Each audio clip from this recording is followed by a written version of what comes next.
22 թվականի հունվար ամսին հայ ժողովուրդը հնարավորություն ուներ փրկվել ժողովարդապետ Փաշինյանից, բայց չփրկվեց, որովհետև ինչպես բարձրացավ եւ ինչպես այսօր բոլորս տեսնում ենք եւ գիտենք, ժողովարդապետ Փաշինյան Նիկոլը չունի մարդուն բնորոշ որևէ հատկանիշ։ Ինչի մասին է խոսքը։ Ուրեմն լեգենդար Սերգո Համբարձումյանը, ծանրամարտիկ, որը հաղթեց Հիտլերի սիրած չեմպիոնին եւ հռչակվեց աշխարհի ամենահարուստ մարդը եւ արժանացավ Ստալինի հետ սեղան նստելու պատվին, մի օր տուն է գալիս այդ խնջույքից հետո եւ կնոջը ասում է թե հենց հիմա թողբեր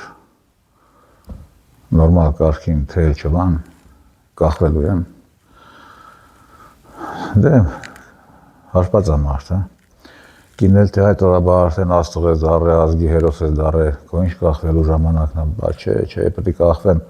Ստալինի մոտ թամադա եմ եղել, ապրելս իմաստ չունի, էլ ինչ պետք է սրանից վեր ես տեսնեմ։ Ինչևէ, կինը դեմ է կանգնում, Սերգո Համբարձումյանը չի կախվում, բայց այդտեղ հատկանշական է նրա մարդկային որակը, այն մարդը ասում է դե սրանից հետո երբ Ստալինը ինձ թամադա է նշանակում, էլ իմ ապրելն իմաստ ունի, թե չէ։ Ես դες ասեմ,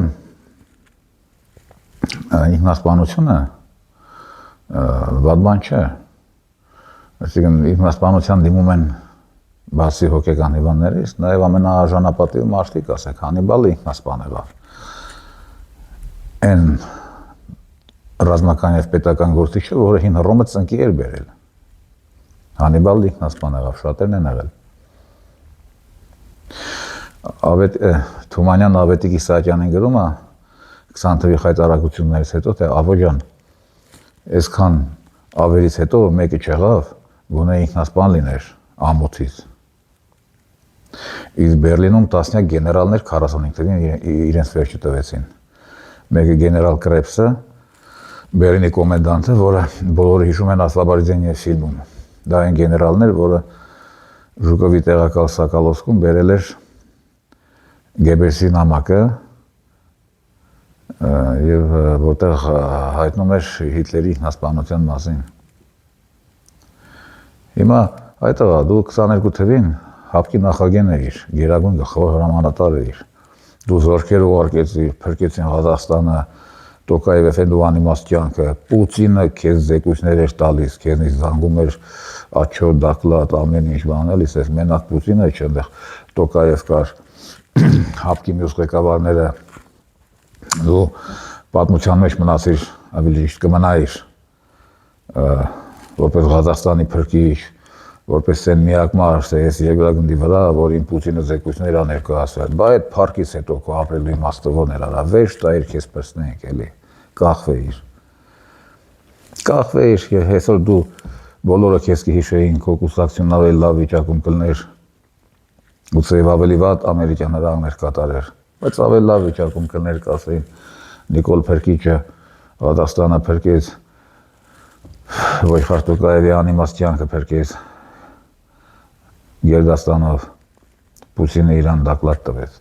Հասկանում ենք Պուտինը Ստալին չէ, բայց եթե Սերգո Համբարձումյանի նման լեգենդար մարդը Ստալինի մոտ թամադա լինելը համարում էր կյանքի վերջ, բայց Պուտինն էլ քեզ դակլատներ ա տվել, զեկույցներ, հաշոտներ, պետք է հետազոտել դու նրան հրահանգներ ես տվել, բայց կյանք կրակը, կյանքից էլ ինչ էիր ուզում, Աստծուց կրակ ես ուզում։ Բայց ոչ, ժողովարդապետը Թումանյանի Իսահակյանին ուղղված նամակի այն խայտարակ դեմքերից է, որոնք ամոթ չունեն, անամոթ մարդ են, դրանք ինչ։ Եվ ինչի եք զարմանում, որ երեք ասում է, թե երկու օր առաջ, թե արդար ասում է փաստորեն ադրբեջանցիների բարբարոսությունը, որ քանդել են Ստեփանակերտի առաջնորդանիստ եկեղեցին։ Ասում է իրանց տարածքն է, դե ինչ անենք հիմա, եթե բա մենք է գնանք Արցվաշեն, ընդեղ մզկիթ տեսնենք 16 թվին կառուցած, բա ինչ պետք է անենք։ Ախր սա ոչ թե ասա, նաև ամենաստոր ստախոսն է։ Դու հետո դու լավ գիտես, որ Արցվաշենից դու հրաժարվել ես։ Թե պետք իբր քոնն է, այսօրվա դրությամբ Ալմա-Աթայի դեկլարացիայով, հա։ Դու լավ գիտես, որ Արցախաշենում մզկիթ ոչ ոք չի կառուցել։ Եվ ամենակարևորը լավ գիտես, որ դու ոչ մի բան չես անում Արցախաշենին տիրանալու համար, չես էլ անի։ Ինչեր ես խոսում, ինչ թող ես փչում էր ժողովրդի աշկերին։ Նույն ձևի ինքը վարկաբեկեց, ոնց ասեմ, ինքը տապալեց Արցախի 23 սեպտեմբերի դեպքերը հայրենազրկում ճանաչվելու շատ բնականon եւ օրինաչափ process-ը ինքը առաջին հայտարարեց, ոչ մի էթնիկ զտում չկա։ Չկա, մարդիկ ուղղակի հոգնել են տեղ ապրելուց, հիմա եկել են Հայաստան են ապրում։ Բա դրանից հետո որ երկիրը կդատապարտի Ադրբեջանի ոչարգործությունը, եթե Հայաստանի առաջի դեմքն է, այ առաջի դեմքը չի ընդունում դա որպես հայրենազրկում, ցեղասպանություն։ Նույնը դու հիմա շատ սովորական երևույթ ես համարում եկեղեցու ոչնչացումը։ Բայց ՅՈՒՆԵՍԿՕ-ից էլ ինչ պահանջենք, միջազգային կառույցներից ինչ պահանջենք, եկեղեցականներից ինչ պահանջենք, եթե Հայաստանի առաջի դեմքը Ժողով վարչապետ Փաշինյանը դա շատ բնականon նորմալ օրինաչափ է համարում։ Ինչ ասեմ։ Եվ հիմա սա փորձում է նորից վերարտադրվել։ Նորից սա ուզում վերարտադրվել։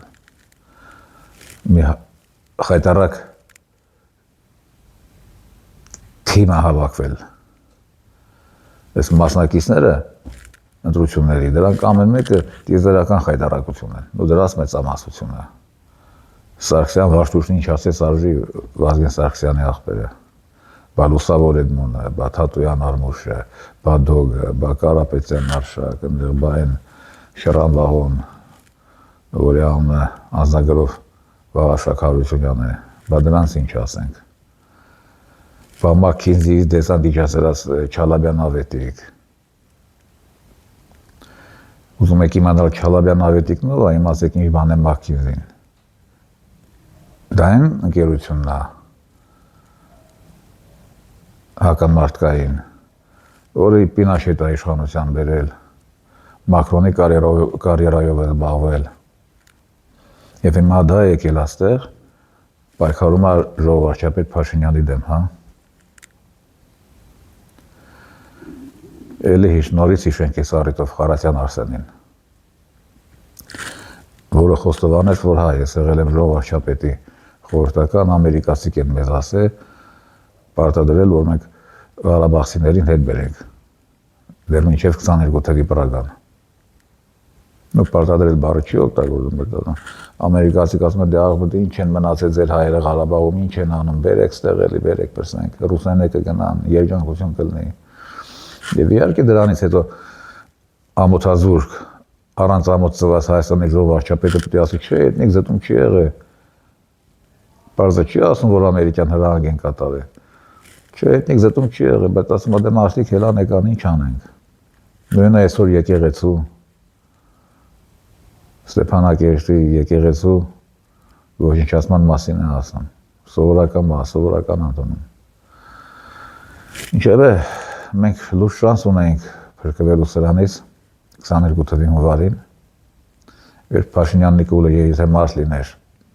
եթե մարդ լիներ, բայց ուրա մարդ, դա մարդ չկա, եթե գոնե 10%-անոց մարդ լիներ, ինքի մեր բոլորի երջանկացներ, կամավոր կյանքից հեռանալով, որովհետև արժանացավ ամենատիեզերական աստվածային ամենամեծ բարիքներին։ Բայց չէ, դե հիմա սպասենք 26 թվականի հունիսի 7-ին։ Տեսենք ընտրություն կկայանա, թե ոչ, անձամբ ես եկել եմ ասել, 40%-ի հավանականություն եմ տալիս ընտրությունների կայացման։ Եվ ինչ խայտարակություններ կտեսնենք, ինչպես իրան կպայի Լակոտակրացյան, դրանց խայտարակ ընտրացուցակը, դրանց ընտրացուցակի յուրաքանչյուր անդամ, ես չգիտեմ, դրանք թանգարանային նմուշներ են։ Բադալյան Լուլու, Մելքոնյան Գագո, ինչ խայտարակություններ են լավ։ Էս ինչ են դրանք, Էլ Սիմոնյանալ են, թուրքի շպիոն Միրզոյան Արո, Ղազարյան Սոնա, Եսիմ Գրիգորյան Քիսո, Եսիմ մեկ այլ Քիսո, էս ինչ զոլում էին սրանք էս ազգի գլխի, որ մեղքի համար Աստված սրանց պատժեց։ Դա երևի մի բան եղել է, էլի Աստված գիտի իր անելիքները։ Ինչևէ, այս տխուր նոտայով ավարտենք այսօր մեր փոքր հանդիպումը, նորից հիշեցնեմ և խնդրեմ, որ բաժանորդագրվեք իմ YouTube-յան և Telegram-յան ալիքներին։ Դա է գրավականը, երաշխիքը, որ մենք այս փոքր պրոյեկտը կշարունակվի և ինչ ասեմ, հուսում ամեն ինչ լավ կլինի։ Լավ մնացեք, վաղ կհանդիպենք։